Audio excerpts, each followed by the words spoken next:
নমস্কাৰ শাৰদীয় দুৰ্গা পূজাৰ সময়ত বাংলাদেশত হোৱা অঘটনৰ উচ্চ সন্ধান এই সাৰাংশৰ মূল অৱতাৰণা মূল বিষয় আপোনালোকে ইতিমধ্যে গম পাইছে যে এই দুৰ্গা পূজাৰ সময়ত মূৰ্তিৰ ওচৰত দুৰ্গা মূৰ্তিৰ ভৰিৰ তলত কোৰাণ ৰখা মানুহজনক চিনাক্ত কৰা হৈছে সিসিটিভি ফুটেজত তেওঁক চিনাক্ত কৰা হৈছে আৰু বাংলাদেশ আৰক্ষীয়ে তেওঁৰ নাম পৰ্যন্ত প্ৰকাশ কৰিছে আহক বাংলাদেশৰ এটা টেলিভিছন চেনেলৰ পৰা সংগ্ৰহ কৰা সেই সিসিটিভি ফুটেজখিনি অলপমান চাই লওঁ একজন ধরা পড়লে কুমিল্লায় সাম্প্রদায়িক উস্কানির ক্লু বেরিয়ে আসতে পারে গতকাল স্বরাষ্ট্রমন্ত্রী বলেছেন ওই ব্যক্তি দ্রুত সময়ের মধ্যে অবস্থান বদল করছেন আমাদের হাতে আসা ক্লোজ সার্কিট ক্যামেরার ফুটেজে দেখা যায় এক ব্যক্তি গভীর রাতে সন্দেহজনকভাবে রাস্তা ধরে যাচ্ছেন আবার ফিরে আসছেন ঘণ্টাখানেক পর কিছু একটা হাতে নিয়ে ফিরে আসার সময়ও তিনি স্বাভাবিক ছিলেন না 4 অক্টোবর গভীর রাতের ফুটেজ সিসি ক্যামেরার রেকর্ড অনুযায়ী রাত 3:12 দেখা যাচ্ছে এক ব্যক্তি রাস্তা দিয়ে হেঁটে আসছেন তার হাতে কিছু একটা আছে তার গতিবিধি সন্দেহজনক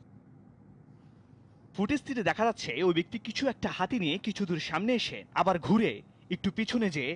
ডান পাশের রাস্তায় চলে যাচ্ছেন সে রাতের ঘটনা বিশ্লেষণ করলে দেখা যায় ওই ব্যক্তির আসা যাওয়ার কম বেশি 1 ঘন্টা সময়ে বদলেছে মণ্ডপের পরিস্থিতি আগের অবস্থা এবং পরের অবস্থায় মিল নেই যদিও মণ্ডপের ভেতরের ফুটেজ না থাকায় বোঝা যায় না কাজটি কিভাবে হয়েছে এর আগের ফুটেজে দেখা যায় অনেকটা সন্দেহজনকভাবে বের হচ্ছেন ওই ব্যক্তি রাত 2টার পর তার বেরোনোর ভঙ্গি খুবই সন্দেহজনক বলে ধরা যায় স্বরাষ্ট্রমন্ত্রী মঙ্গলবার বলেছিলেন একজন ব্যক্তি বারবার অবস্থান বদলাচ্ছেন তাকে ধরতে পারলে ঘটনার ক্লু বের হবে বাংলাদেশৰ গৃহমন্ত্ৰীয়ে স্পষ্ট কৰিছে যে এই ব্যক্তিজনক ধৰা পেলালে গোটেই ঘটনাটোৰ মূল কাহিনী পোহৰলৈ আহিব আৰু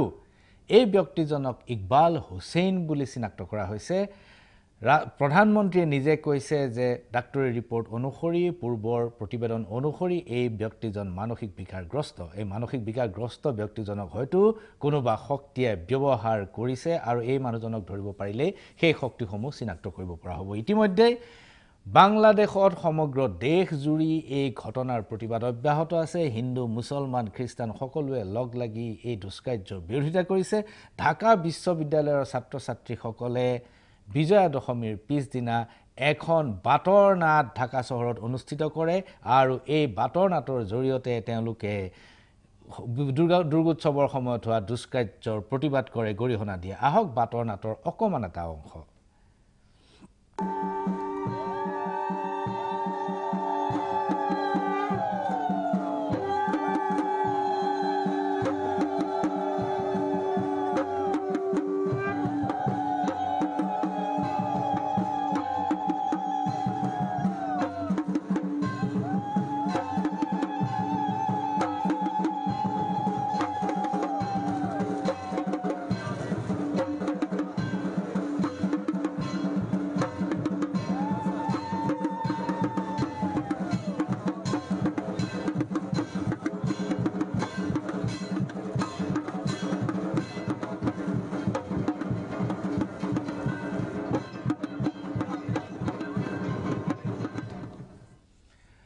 বাটৰ নাটখন যথেষ্ট দীঘলীয়া আছিল আমি অকমান মাত্ৰ এটা অংশ প্ৰচাৰ কৰিছো প্ৰিয় দৰ্শক এই ঘটনাৰ মূল উচ্চ সন্ধানৰ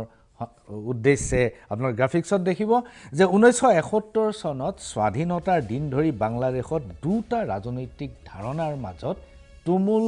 দ্বন্দ্ব বিদ্যমান তুমুল সংঘাত আছে দুটা ৰাজনৈতিক ধাৰণাৰ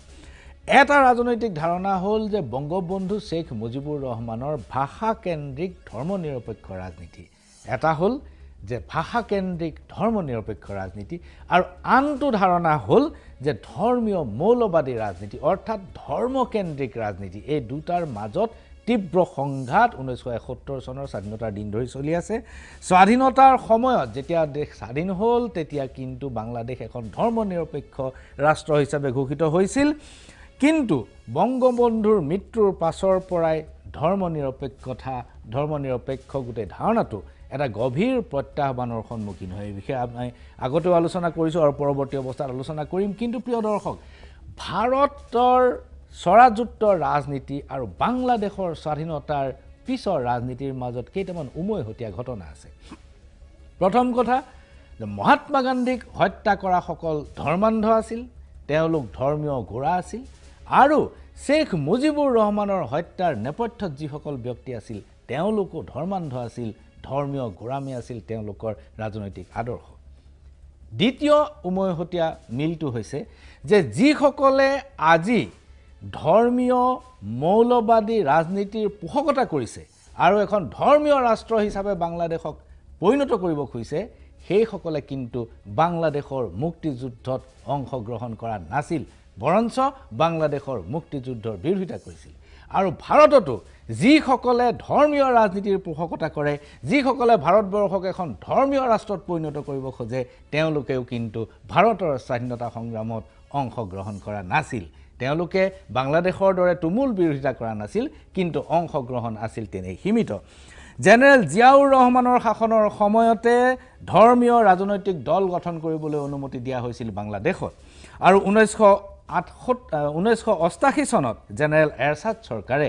বাংলাদেশখন সম্পূৰ্ণ এখন ইছলামিক ৰাষ্ট্ৰত পৰিণত কৰে। ইয়াৰ পিছত সংশোধনী হ'ল, কিন্তু 1988 চনত জেনেৰেল এৰছাদে বাংলাদেশখনক এখন সম্পূৰ্ণ ইছলামিক ৰাষ্ট্ৰত বুলি ঘোষণা কৰে। কিন্তু পিছত শেখ হাছিনাৰ শাসনকালত দেশখনৰ সংবিধানৰ মূল ভিত্তি পুনৰ ধৰ্মনিৰপেক্ষ বুলি ঘোষণা কৰা হয়, যে সংবিধানৰ যিখিনি মূল ভিত্তি, যিখিনি টেনেটছ, সেইখিনি ধৰ্মনিৰপেক্ষ বুলি ঘোষণা কৰা হয়। যদিও শেখ হাছিনা ইমানেই প্ৰবল প্ৰতিবাদৰ সন্মুখীন হৈছিল, তেওঁ ইছলাম ধৰ্মটো বাংলাদেশৰ চৰকাৰী ধৰ্মৰূপে সংবিধানত ৰাখি দিবলৈ বাধ্য হৈ যায়, অৰ্থাৎ অফিচিয়েল ৰিলিজিয়ন হিচাপে এতিয়াও কিন্তু বাংলাদেশত ইছলাম ধৰ্মটো আছে। এতিয়া আহক আপোনালোকে সংঘাতৰ আন এটা কাৰণ আপোনালোকে চাব, গ্ৰাফিক্সত দেখিব যে পাকিস্তান সমৰ্থিত জামাত ই ইছলামীয়ে বাংলাদেশখন সম্পূৰ্ণ ধৰ্মীয় ৰাষ্ট্ৰ হোৱাটো বিচাৰে। জামাত ই ইছলামীয়ে বাংলাদেশৰ মুক্তিযুদ্ধৰ বিৰোধিতা কৰিছিল, তেওঁলোকে ধৰ্মৰ ভিত্তিত পাকিস্তান একেলগ হৈ থকাটো বিচাৰিছিল। বিপৰীতে বংগবন্ধুৰ নেতৃত্বত হোৱা আন্দোলনে বাংলাদেশক এখন ভাষাকেন্দ্ৰিক ধৰ্মনিৰপেক্ষ গণতান্ত্ৰিক ৰাষ্ট্ৰত পৰিণত কৰাটো বিচাৰিছিল। বাংলাদেশৰ বিধি ব্যৱস্থা জামাতৰ মতে চাৰিয়া অনুসৰি, অৰ্থাৎ ইছলামিক আইন অনুসৰি হ'ব লাগিব। কিন্তু বাংলাদেশত ধৰ্মনিৰপেক্ষতাৰ যি সাংঘাতিক জনপ্ৰিয়তা, বংগবন্ধুৱে যি ধৰ্মনিৰপেক্ষ ধাৰণা তাত বীজ ৰোপণ কৰিছিল, তাৰ যি জনপ্ৰিয়তা, এই জনপ্ৰিয়তাৰ সন্মুখত জামাতৰ গোটেই ৰাজনীতি আছিল একেবাৰে নিষ্প্ৰভ। কিন্তু বৰ্তমানৰ শতিকা আৰম্ভ হোৱাৰ সময়তেই জামাতৰ গতি বিধি কৌশল সলনি হয়। বাংলাদেশৰ মৌলবাদী ৰাজনীতিত প্ৰৱেশ ঘটিল আল কায়দা আৰু আইচিছ আৰু আল কায়দাই স্থানীয় কিছুমান সংগঠনৰ লগত তেওঁলোকে সংযোগ স্থাপন কৰিলে। এই সময়ছোৱাত জাগ্ৰত মুছলিম জনতা বাংলাদেশ JMJB বুলি এটা সংগঠন জন্ম হয়, আৰু এই জামাতৰ পৰা ওলাই অহা কিছুমান মানুহে এই JMJBটো গঠন কৰিছিল। জামাতৰ পৰা ওলাই আহিছিল ছিদ্দিকুল ইছলাম বুলি এজন মানুহ, উগ্ৰ ধৰ্মান্ধ লোক, আৰু আজিজুৰ ৰহমান বুলি এজন মানুহ। তেওঁলোকৰ নেতৃত্বতে এই JMJB জাগ্ৰত মুছলিম জনতা বাংলাদেশটো সৃষ্টি হয়, আৰু এওঁলোকে ইয়াৰ কাৰণ, জামাতৰ পৰা ওলাই অহাৰ কাৰণ আছিল বেলেগ কাৰণ, তেওঁলোকৰ আইচিছ আৰু আল কায়দাৰ লগত সম্পৰ্ক স্থাপন হৈছিল। প্ৰত্যক্ষভাৱে আল কায়দাৰ লগত এওঁলোকৰ সম্পৰ্ক স্থাপন হৈছিল। এই সংগঠনটোৱে পিছত গৈ পেলাই জামাতুল মুজাহিদিন বাংলাদেশ, যাক আমি JMB বুলি আমি সকলোৱে জানো, এই জামাতুল মুজাহিদিন বাংলাদেশৰ স্ৰষ্টা আছিল ছিদ্দিকুল ইছলাম আৰু আজিজুৰ ৰহমান নামৰ দুজন ধৰ্মান্ধ নেতা। 2005 চনৰ 17 আগষ্টত জামাতুল মুজাহিদিনে 63খন জিলাত, বাংলাদেশৰ মুঠ জিলাৰ সংখ্যা 64খন, এই 64খন জিলাৰ ভিতৰত এখন বাদ দি 63খন জিলাত 500ৰো অধিক বোমা বিস্ফোৰণ ঘটাই এঘণ্টাৰ ভিতৰত 2005 চনৰ 17 আগষ্টত বংগবন্ধু শেখ মুজিবুৰ ৰহমানক হত্যা কৰা হৈছিল 15 আগষ্টত, আৰু 17 আগষ্টত 2005 চনত 500 বোমা এঘণ্টাৰ ভিতৰতে বিস্ফোৰণ ঘটোৱা হয় বাংলাদেশ। সমগ্ৰ বাংলাদেশ বিস্ফোৰণত কঁপি উঠিল, আৰু এই ঘটনাত 28 জন লোকৰ মৃত্যু হয় আৰু 800ৰো বেছি লোক আহত হয়। JMB জামাতুল মুজাহিদিনে মূলতঃ দাবী কৰিছিল যে বাংলাদেশৰ যি বিধি ব্যৱস্থা যি আইন কানুন আছে সেই আইন কানুন ইছলামিক আইন কানুন অৰ্থাৎ চাৰিয়া মতে হ'ব লাগিব ধৰ্ম নিৰপেক্ষ আইন কানুন নচলিব এই ছিদ্দিকুল ইছলাম নামৰ মানুহজনকেই সকলোৱে বাংলা ভাই বুলি জানিছিল আপোনালোকে হয়তো বহুতে নামটো শুনিছে এই বাংলা ভাইজনেই আছিল দুৰ্ধৰ্ষ ধৰ্মান্ধ যিজনে 500ৰো অধিক বোমা বিস্ফোৰণ ঘটাইছিল বাংলাদেশত এঘণ্টাৰ ভিতৰত 2005 চনৰ নৱেম্বৰত এই ছিদ্দিকুল ইছলাম ওৰফে বাংলা ভাই দলটোৱে দুজন ন্যায়াধীশক হত্যা কৰে তেওঁলোকে কোৰ্ট বিল্ডিং আৰু ন্যায়াধীশ আৰু উকিলক তেওঁলোকে লক্ষ্য কৰি লৈছিল কাৰণ সৰহ সংখ্যক ন্যায়াধীশেই ইছলাম চাৰিয়া আইনৰ বিৰোধিতা কৰিছিল তেওঁলোক আছিল ধৰ্ম নিৰপেক্ষ আইনৰ সমৰ্থক চাৰিয়া আইনৰ বিৰোধিতা কৰাৰ বাবেই বাংলা ভাই দলটোৱে ন্যায়াধীশসকলক লক্ষ্য কৰি লৈছিল বাংলাদেশ চৰকাৰে উপায়ন্তৰত বাংলা ভাইৰ হিৰ মূল্য অৰ্থাৎ মূৰটোৰ মূল্য 50 লাখ বাংলাদেশী টাকা ধাৰ্য কৰে আৰু 2006 চনৰ 6 মাৰ্চত বাংলাদেশৰ সুৰক্ষা বাহিনীয়ে ময়মনসিংহত বাংলা ভাইক কৰায়ত্ব কৰিবলৈ সক্ষম হয় দেশখনৰ মানৱ অধিকাৰ সংস্থাবিলাকে বাংলা ভাইক 500ৰো অধিক অপৰাধৰ লগত জড়িত বুলি ইতিমধ্যে ঘোষণা কৰিছিল 2007 চনত শেখ হাসিনাৰ শাসনকালত 4জন সতীৰ্থসহ বাংলা ভাইক ফাঁচি দিয়া হয় এই ঘটনাটো এটা টাৰ্নিং পইণ্ট এই যে 2007 চনত শেখ হাসিনাৰ শাসনকালত 4জন সতীৰ্থসহ বাংলা ভাইক ফাঁচি দিয়া হ'ল এইটোৱে বাংলাদেশৰ ৰাজনীতিত এটা কিছু সলনি কৰিলে এতিয়া আহক আমি কিছুমান ফটো চাওঁ কেইখনমান যে বাংলা ভাইয়ে কি ধৰণে অত্যাচাৰ চলাইছিল জেএমবিয়ে তাৰ এটা ফটো আৰু বাংলাদেশৰ বৰ্তমান পৰিস্থিতি এয়া হৈছে জামিয়া ৰহমানিয়া মাদ্ৰাছা এই প্ৰধান শিক্ষকজন হৈছে মুফতি জেছিমুদ্দিন ৰহমানী মুফতি ৰহমানী এগৰাকী জেহাদী ধৰ্মগুৰু আটাইতকৈ ডাঙৰ কথা হৈছে যে বাংলাদেশত এতিয়া মুকলিভাৱে এনেকুৱা জেহাদী স্কুল বহুত চলি আছে চৰকাৰ ইয়াৰ সন্মুখত অসহায় দ্বিতীয়খন ফটো আহক এইখন দ্বিতীয়খন ফটো হুছেইন আলী এয়া ছবি তেওঁৰ পৰিয়াল আৰু তেওঁৰ ছবি হুছেইন আলীয়ে খ্ৰীষ্টান ধৰ্ম গ্ৰহণ কৰিছিল 2010 চনত আৰু 23 মাৰ্চ 2016ত ধৰ্মান্ধ ইছলামিক শক্তিয়ে তেওঁক হত্যা কৰে তেওঁ আছিল মুক্তিযুদ্ধৰ সময়ত নৌবাহিনীৰ কমাণ্ডাৰ তেওঁ আছিল এজন সক্ৰিয় আৰু জ্যেষ্ঠ মুক্তিযোদ্ধা তেওঁক আইসিসে ভাবুকি দিছিল কিন্তু পুলিচৰ সুৰক্ষা তেওঁ অস্বীকাৰ কৰি কৈছিল যে এইখন দেশত মোৰ কোনো শত্ৰু নাই কিন্তু হুছেইন আলী শত্ৰুৰ পৰা হাৰি নগল আইসিসৰ স্থানীয় সংগঠনে তেওঁক হত্যা কৰিলে হুছেইন আলীৰ পৰিয়াল আৰু তেওঁৰ ফটোখন লৈ এয়া তেওঁৰ ঘৰৰ সন্মুখত পিছৰখন ফটো চাওঁ এইখন হৈছে এটা মছজিদৰ ছবি মছজিদত আপুনি পুলিচ সুৰক্ষা দেখিছে এইটো হৈছে শিয়া মুছলমানসকলৰ মছজিদ ইয়াত মেটেল ডিটেক্টৰ বহুৱা হৈছে কাৰণ শিয়াসকলক মৌলবাদীয়ে লক্ষ্য কৰি লৈছে শিয়া মুছলমানসকল বাংলাদেশ পাকিস্তান ক'তোৱে সুৰক্ষিত নহয় পাকিস্তানত শিয়া মুছলমানসকলক লক্ষ্য কৰি লোৱা হৈছে আৰু বাংলাদেশতো শিয়া মুছলমানসকলক লক্ষ্য কৰি লোৱা হৈছে ইয়াত মেটেল ডিটেক্টৰ লগোৱা আছে কাৰণ 2015 চনৰ 24 অক্টোবৰত এই মছজিদলৈ মৌলবাদীয়ে 3টা বোমা নিক্ষেপ কৰিছিল এই ঘটনাত এজন লোকৰ মৃত্যু হৈছে বহু শতাধিক লোক নামাজ পঢ়ি থকা অৱস্থাতে আহত হৈছে ইয়াৰ পিছৰ ছবিখন চাওক এই পিছৰ ছবিখন হৈছে মানুহজনৰ নামটো হৈছে দিলগিৰ ৰহমান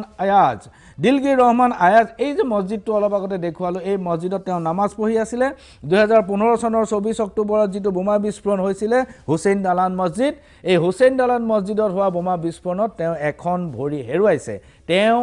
তেওঁৰ লগতে আন শতাধিক শিয়া মুছলমান লোক এনে ধৰণে আঘাতপ্ৰাপ্ত হৈছে ইয়াৰ পিছৰখন ছবি চাওক ৰন্দীপন বসু এগৰাকী উদাৰনৈতিক ধৰ্মনিৰপেক্ষ লেখক 2015 চনত মৌলবাদীয়ে তেওঁক 9 বাৰ ছুৰীৰে আঘাত কৰে এই ঘটনাত তেওঁ গুৰুতৰভাৱে আহত হৈছিল আৰু সেই একেদিনাই যিদিনা ৰন্দীপন বসুক আক্ৰমণ কৰিছিল একেদিনাই ধৰ্মনিৰপেক্ষ গ্ৰন্থ প্ৰচাৰ আৰু প্ৰকাশৰ অপৰাধত ফাইজাল আৰেফিন দীপন নামৰ এজন লোকক হত্যা কৰে ধৰ্মান্ধ শক্তিয়ে একেদিনাই আন দুজন ধৰ্মনিৰপেক্ষ উদাৰনৈতিক লেখকক আক্ৰমণ কৰা হয় এই আটাইকেইটাৰ ঘটনাৰ দায়িত্ব কিন্তু আল কায়দাই স্বীকাৰ কৰিছে ইয়াৰ পিছৰখন ছবি আহক পিছৰখন ছবি চাওক এখন চিঠি এই চিঠিখনৰ শীৰ্ষত আপুনি দেখিব মানুহৰ কটা মূৰ আইসিসৰ পৰা অহা ভাবুকি পত্ৰ তাৰ শীৰ্ষত মানুহৰ কটা মূৰ ৰংপুৰ জিলাৰ 10জন খ্ৰীষ্টান নামৰ নামত এই চিঠিবিলাক আহিছিল আৰু এই চিঠিত এই 10জন খ্ৰীষ্টান নেতাৰ নাম সন্নিৱিষ্ট হৈ আছে চিঠিত লিখা আছে যে খ্ৰীষ্টান ধৰ্মৰ প্ৰচাৰ চলোৱা সকলোকে হত্যা কৰা হ'ব আমাৰ দেশ কেৱল চাৰিয়া অৰ্থাৎ ইছলামিক আইন মতে চলিব আইচিছৰ সঞ্চালকে ৰংপুৰৰ খ্ৰীষ্টান মিছনেৰী 5টা মূৰ বিচাৰিছে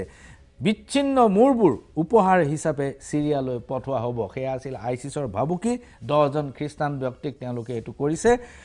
ইয়াৰ পিছৰখন ছবি চাওক যে এইদৰে ভাবুকি পত্ৰ এইজন মানুহে পাইছে ছবিখন অলপ স্পষ্ট এওঁৰ নামটো হৈছে ৰেভাৰেণ্ড বৰ্ণবাস এওঁ হৈছে মিছনেৰী পাদুৰী এওঁ আইচিছৰ ভাবুকি পত্ৰ পাই গাঁৱৰ মানুহক একেলগ কৰি নিশা লেমৰ পোহৰত তেওঁ গীৰ্জাত প্ৰাৰ্থনা কৰিছে ইয়াৰ পিছৰখন ছবি চাওক এইজন হৈছে বাকি বিল্লাহ এই ছবিখনত নাই তেওঁৰ মেছেজটো আছে ধৰ্মনিৰপেক্ষ সমাজকৰ্মী বাকি বিল্লাহে মৌলবাদী শক্তিৰ পৰা ভাবুকি বাৰ্তা পাইছে বাৰ্তাটোত কোৱা হৈছে যে তুমি ইছলামৰ নামত কলংক চৰম শাস্তিৰ বাবে সাজু হোৱা বাংলাদেশত মৌলবাদৰ বিৰুদ্ধে সহবাগ বুলি এটা আন্দোলন গঢ়ি উঠিছিল আসলতে সহবাগ এটুকুৰা জেগাৰ নাম ঢাকা চহৰৰ এটুকুৰা জেগাৰ নাম তাতে সন্মিলিত হৈ ধৰ্মনিৰপেক্ষ শক্তিবিলাকে মৌলবাদৰ বিৰুদ্ধে কৰি সভা পাতিছিল সেইকাৰণে তেওঁলোকক সহবাগ আন্দোলন বুলি কোৱা হয় বাকি বিল্লাহ আছিল এই সহবাগ আন্দোলনৰ অন্যতম নেতা এই বাকি বিল্লাহ বহু ভাবুকিৰ সন্মুখীন হৈছে তেওঁ এতিয়া দৈনিক তেওঁৰ পৰিক্ৰমা সলনি কৰি থাকে ৰুটিন সলনি কৰি থাকে অকলে কেতিয়াও ঘূৰা পকা নকৰে তেওঁ কৈছে যে ভয়ৰ লগত সহবাসত এতিয়া মই অভ্যস্ত কাৰণ ভয় এতিয়া জীৱনৰ এটা অংগাংগী অংগ হৈ পৰিছে বাংলাদেশত ইয়াৰ পিছৰখন ছবি চাওক এই ছবিখনৰ মানুহজন হৈছে ৰবিন আহছান এজন ধৰ্মনিৰপেক্ষ পত্ৰিকাৰ প্ৰকাশক জীৱনলৈ বহুবাৰ ভাবুকি আহিছে মৌলবাদীৰ পৰা পাইছে অজস্ৰ ভাবুকি পত্ৰ আৰু ইমেইল কিছুদিন তেওঁ দেহৰক্ষী হৈ ফুৰিছিল কিন্তু এতিয়া তেওঁৰ নিজৰ নিৰাপত্তা ব্যৱস্থা নিজেই কৰিছে নিজেই ৰুটিন সলনি কৰি বেলেগ ধৰণে বেলেগ পথেৰে অহা যোৱা কৰি তেওঁ নিজকে ৰক্ষা কৰি আছে এয়া আছিল বাংলাদেশৰ একাংশ লোকৰ ওপৰত মৌলবাদীয়ে চলোৱা আক্ৰমণ আৰু ভাবুকিৰ টিপ অফ দা আইসবাৰ্গ বহু ডাঙৰ ঘটনা আছে কিন্তু ইমানখিনি মই ক'ব খোজা নাই এই ঘটনাবিলাকৰ পৰা এই কথাটো স্পষ্ট যে ধৰ্মান্ধ মৌলবাদীয়ে যে কেৱল হিন্দু খ্ৰীষ্টান বা বৌদ্ধ ধৰ্মী মানুহকে আক্ৰমণ কৰিছে তেনেকুৱা নহয় প্ৰগতিশীল ধৰ্মনিৰপেক্ষ মুছলমান মানুহ আটাইতকৈ বেছি ডাঙৰ লক্ষ্য হৈ পৰিছে মৌলবাদীৰ এতিয়া আহক আপোনালোকে চাব আন এখন গ্ৰাফিক্স য'ত আন এটা ঘটনা ঘটিছিল এটা টাৰ্নিং পইণ্ট বাংলাদেশৰ ৰাজনীতিত 2009 চনত শেখ হাছিনাই যুদ্ধ অপৰাধ ন্যায়াধিকৰণ ৱাৰ ক্ৰাইম ট্ৰাইব্যুনেল গঠন কৰে 1971 চনৰ মুক্তিযুদ্ধৰ সময়ত জামাত ইছলামীয়ে পাকিস্তানৰ পক্ষ লৈছিল সেইটো মই আগতেও কৈছো জামাত ইছলামীৰ বহু শীৰ্ষ নেতাৰ নেতৃত্বত চলিছিল ব্যাপক গণহত্যা তেওঁলোকে পাকিস্তান আৰ্মিৰ লগ লাগি গোটেই বাংলাদেশ মুক্তিযুদ্ধৰ সপক্ষে থকা পৰিয়ালবোৰক এফালৰ পৰা নৰহত্যা চলাইছিল ঢাকা বিশ্ববিদ্যালয়ৰ শিক্ষক আৰু ছাত্ৰ এই নৰহত্যাৰ প্ৰধান লক্ষ্য আছিল ঢাকা বিশ্ববিদ্যালয়ৰ শিক্ষকৰ শ্ৰেণীকোঠা খালী হৈ গৈছিল শিক্ষকৰ কমন ৰুম খালী হৈ গৈছিল ইজনৰ পিছত সিজন শিক্ষক শিক্ষকক হত্যা কৰা হৈছিল এই যুদ্ধ অপৰাধত লিপ্ত এই ধৰণৰ অপৰাধত লিপ্ত বহু সংখ্যক জামাতি নেতা ইতিমধ্যে কাৰাগাৰত আছিল যুদ্ধ অপৰাধী ট্ৰাইব্যুনেলত এই সকলৰ চূড়ান্ত বিচাৰ কৰা হয় ট্ৰাইব্যুনেলে বহু কেইজন শীৰ্ষ জামাত নেতাক প্ৰাণদণ্ড দিয়ে ট্ৰাইব্যুনেল বহিল আৰু ট্ৰাইব্যুনেলে চূড়ান্ত ৰায়দান কৰিলে চূড়ান্ত ৰায়দানত বহু সংখ্যক জামাতি ইছলামী নেতাক প্ৰাণদণ্ড দিয়া হয় ইয়াৰ ভিতৰত বাংলাদেশৰ আটাইতকৈ জঘন্য অপৰাধী আছিল আব্দুল কাদিৰ মোল্লাক মিৰপুৰৰ জল্লাদ বাদশ্বাহ অব মিৰপুৰ আখ্যা দিছিল আদালতে তেওঁ কচাইৰ দৰে মানুহ কাটি গৈ আছিল মানুহ মাৰিছিল এই কথাটোৰ কাৰণে তেওঁক মিৰপুৰৰ জল্লাদ আখ্যা দিয়া হৈছিল এই যুদ্ধৰ সময়ত মুক্তিযুদ্ধৰ সময়ত আব্দুল কাদিৰ মোল্লাই 344 জন লোকক হত্যা কৰাৰ অভিযোগ আছে 344 অসম্ভৱ এটা ফিগাৰ আব্দুল কাদিৰকে ধৰি বহু কেইজনৰ ওপৰত যুদ্ধ অপৰাধৰ ফাঁচী কাৰ্যকৰী কৰা হয় 2015 চনত এই ঘটনাত ক্ষুব্ধ হৈ গ'ল পাকিস্তানপন্থী শক্তিসমূহ আৰু বিএনপি খালেদা জিয়াৰ নেতৃত্বাধীন বিএনপি দল আৰু জামাতি ইছলামীয়ে দেশ জুৰি এটা প্ৰতিবাদী আন্দোলন গঢ়ি তুলিলে সেই সময়ৰ প্ৰতিবাদী আন্দোলন আপোনালোকৰ বহুতৰে মনত পৰিব কিন্তু শেখ হাছিনাই এই ডাঙৰ প্ৰত্যাহ্বানটো খুব সুকৌশলেৰে অতি পৰিপক্ক ৰাজনৈতিক কৌশলেৰে তেওঁ এই আন্দোলনটো প্ৰশমিত কৰিবলৈ সক্ষম হ'ল কিন্তু তেওঁ আন্দোলনটোহে প্ৰশমিত কৰিলে ঘটনা চক্ৰ কিন্তু আন এটা পাক চক্ৰত সোমাই পৰিল আহক আপোনালোকে গ্ৰাফিক্সত দেখিব এইটো পাক চক্ৰ হ'ল এটা নতুন শক্তিৰ উদ্ভৱ হ'ল বাংলাদেশৰ এজন ধৰ্মগুৰু তেওঁ হৈছে শাহ আহমেদ ছাফি শাহ আহমেদ ছাফিয়ে 2010 চনত হেফাজত ই ইছলাম নামৰ এটা মৌলবাদী সংগঠন গঢ়ি তুলিলে এই হেফাজত ই ইছলামে আকৌ জামাতক বিৰোধিতা কৰে হেফাজত ই ইছলামে বাংলাদেশৰ মুক্তিযুদ্ধক সমৰ্থন কৰে আৰু জামাতি ইছলামীয়ে যি অত্যাচাৰ চলাইছিল সেই অত্যাচাৰৰ বিৰোধিতা কৰে হেফাজত ই ইছলামে ভাৰতকো সমৰ্থন কৰে তেওঁলোকে পাকিস্তানক সমৰ্থন নকৰে হেফাজতৰ এই স্থিতি হাসিনাৰ কাৰণে শেখ হাসিনাৰ কাৰণে এটা কোমল স্থিতি হৈ পৰিলে এটা তেওঁৰ কাৰণে এটা ইতিবাচক স্থিতি হৈ পৰিলে সেই কাৰণে জামাতি ইছলামী আৰু বিএনপিৰ আন্দোলনটো প্ৰশমিত কৰাৰ উদ্দেশ্যে শেখ হাসিনাই হেফাজত ই ইছলামক লগত ল'লে এতিয়া কিন্তু শেহতীয়া যিটো ঘটনা ঘটি আছে বাংলাদেশত কেৱল দুৰ্গা পূজা নহয় আন বহুত ঘটনা ঘটি আছে যেনেকৈ শেখ মুজিবুৰৰ এটা প্ৰতিমূৰ্তি স্থাপন কৰিব খুজিছে মুক্তিযুদ্ধৰ 50 বছৰ উপলক্ষে হেফাজত ই ইছলামে কিন্তু এই প্ৰতিমূৰ্তিৰ বিৰোধিতা কৰিছে কাৰণ যিকোনো মূৰ্তিয়ে যেহেতু ইছলাম বিৰোধী চাৰিয়া বিৰোধী আৰু কোৰাণ বিৰোধী গতিকে তেওঁলোকে বংগবন্ধু শেখ মুজিবুৰৰ প্ৰতিমূৰ্তি স্থাপন কৰিবলৈ নিদিয়ে এতিয়া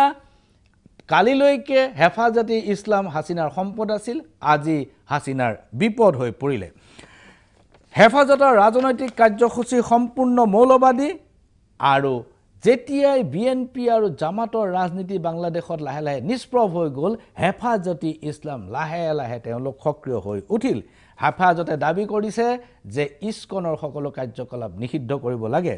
আহমেদিয়া মুছলমানৰ এটা অংশ এই আহমেদিয়াসকলক সম্পূৰ্ণ নিষিদ্ধ কৰিব লাগে তেওঁলোক ইছলাম নহয় বুলি ঘোষণা কৰিব লাগে যেটো পাকিস্তানৰ ইতিমধ্যে হৈ গৈছে পাকিস্তানত থকা আহমেদিয়াসকলে পাকিস্তানৰ নাগৰিকৰ কোনো মৰ্যাদা নাপায় কাৰণ পাকিস্তানৰ সংবিধানে আহমেদিয়াসকলক ইছলাম নহয় বুলি ঘোষণা কৰি থৈছে যেটো এতিয়া হেফাজত ই ইছলামে বাংলাদেশত কৰিব খুজিছে আৰু হাসিনাই ইয়াৰ তীব্ৰ বিৰোধিতা কৰাৰ বাবে তেওঁ প্ৰবল বিৰোধিতাৰ সন্মুখীন হৈছে ঢাকাত থকা ফ্ৰান্সৰ ৰাষ্ট্ৰদূতৰ কাৰ্যালয় বন্ধ কৰাৰ দাবী তুলিছে এটো এটা বেলেগ বিষয় এই বিষয়লৈ মই পৰৱৰ্তী সময়ত কেতিয়াবা সময় সুযোগ পালে আলোচনা কৰিম ৰোহিংগাসকলক উদ্ধাৰৰ বাবে ম্যানমাৰ আক্ৰমণৰ দাবী তুলিছিল হেফাজত ই ইছলামীয়ে কিন্তু ধৰ্মনিৰপেক্ষতাৰ চৰকাৰ চলোৱা শেখ হাসিনাৰ বাবে এই দাবীবোৰ মানি লোৱা সম্ভৱ নহয় আহমেদিয়াক তেওঁলোকে সংবিধানৰ মুছলমান নহয় বুলি ঘোষণা কৰিব নোৱাৰে অথবা বাংলাদেশক এখন সম্পূৰ্ণ ধৰ্মীয় ৰাষ্ট্ৰত পৰিণত কৰিব নোৱাৰে যাৰ ফলত হাসিনা আৰু বাকি মৌলবাদীসকলৰ মাজত সংঘাত তীব্ৰতৰ হৈ উঠিছে ইয়াৰ মাজত আওয়ামী লীগে আপ্ৰাণ চেষ্টা চলাইছে দেশখনক ধৰ্মনিৰপেক্ষ ৰূপে প্ৰতিষ্ঠা কৰাত আৰু ধৰ্মনিৰপেক্ষ দেশ হৈ পৃথিৱীৰ বুকুত মূৰ তুলি থকাৰ আপ্ৰাণ চেষ্টা চলাই আছে কিন্তু মৌলবাদী শক্তি সমানে সক্ৰিয় প্ৰিয় দৰ্শক আওয়ামী লীগৰ এজন সাংসদ সদ্য সমাপ্ত বাংলাদেশৰ পাৰ্লিয়ামেণ্টত এইজন সাংসদ আবু হুছেইন খন্দকাৰ তেখেতে কি ভাষণ দিছে আপোনালোকে কিয় অংশ চাই লওক তাৰ পিছত বুজি পাব আওয়ামী লীগৰ স্থিতি সংকটটা যেখানে ভাবে বলা উচিত এই বাংলাদেশ মুক্তিযুদ্ধে গিয়েছিলাম বাঙালির জন্য একটি দেশ করব বলে এই বাঙালি হিন্দু মুসলমান খ্রিস্টান বৌদ্ধ সব বাঙালি মুক্তিযুদ্ধে গিয়েছিলাম কি ধরনের দেশ করব একটি ধর্মনিরপেক্ষ দেশ করব মুক্তিযুদ্ধে গিয়েছিলাম কি রকম দেশ করব একটি গণতান্ত্রিক দেশ করব সাম্যের কথা বলে সমাজতন্ত্রের প্রশ্ন ছিল তাহলে এই কথাগুলো আপনি খুব পরিষ্কারভাবে বর্তমান শাসনতন্ত্রে সন্নিহিত করেছেন that was the declaration of 17th April Mujibnagar সরকারের সেটাই অভিপ্সা সেটাই ছিল মানুষের সংগ্রামের মূল কথা আজকে সকাল বিকাল এই বাংলাদেশে এই মূলনীতির বিরুদ্ধে দাঁড়িয়ে যাবেন এবং তারপর আপনাকে ছাড় দেওয়া হবে আমি সরকারকে জিজ্ঞেস করতে চাই what you are up to do you think যে আমেরিকার বেসিক প্রিন্সিপালের এগেইনস্টে যদি কোনো লোক দাঁড়ায় whoever he is whether he is a senator or not তাকে রেহাই দেওয়া হবে আমি জিজ্ঞেস করতে চাই ব্রিটেনে যদি কেউ রানীর বিরুদ্ধে দাঁড়ায় ব্রিটিশ কনভেনশনের বিরুদ্ধে কথা বলে অস্তিত্বের বিরুদ্ধে কথা বলে তাকে ছাড় দেওয়া হবে আমি জিজ্ঞেস করতে চাই এই কুলাঙ্গারদেরকে এবং কুলাঙ্গারদের নেত্রীদেরকে বারবার ছাড় কেন দেওয়া হচ্ছে? অত্যন্ত খোঁচালে দেয়ালে পিঠ থেকে গেলে পূর্ণ পরিচয় এই পার্লামেন্টে প্রকাশ করব। আমি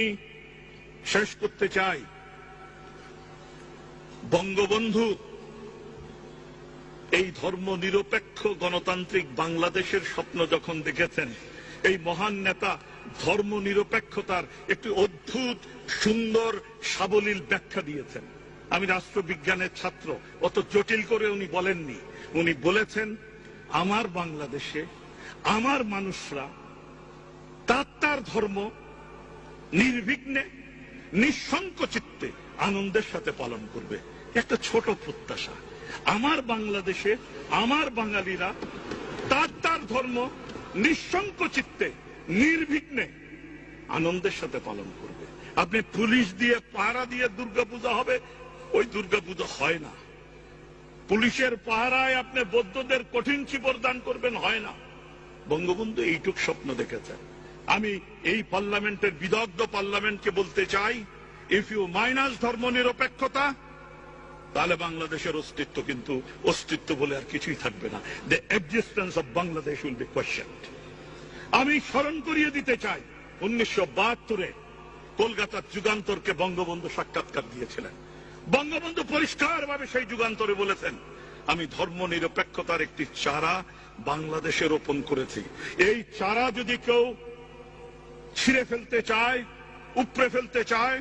বাংলাদেশের অস্তিত্ব সংকটে পড়বে। ভাৰতৰ মানুহ,